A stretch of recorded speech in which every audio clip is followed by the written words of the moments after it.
ඔය පුංචි හිතේ මහ හුඟක් ආදරේ පුරවගෙන මගේ ළඟ දැවටෙනකොට ඇත්තමයි පුතේ මම නිවෙනවා සනහිමින් නුඹ හින්දම. දහසකුත් හේතු තිබුණට දුක් වෙනවා නම් මට ඒ හේතු අමතක කරවන වටිනාම හිමිවීම මගේ ජීවෙන අරු මැසිය නුඹයි. දවසින් දවස කරඳඩ උස්මහත් වෙනකොට ලෝභත් හිතෙනවා.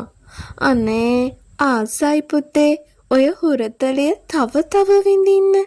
හෙමින් මගේ පුතා ලොකු වෙන්න.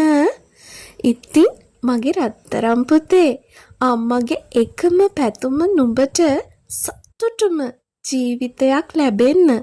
එපා තුකක් දැනෙන්න ඔය පුංචි හිතට. ගුණ යහපත් පුතෙක් ලෙසින් ලෝකයට පියවර තබන්න. මේ ලස්සන කවිසිත්තම දුෂාන්ති අතපත්තුලෙන්දගෙන්.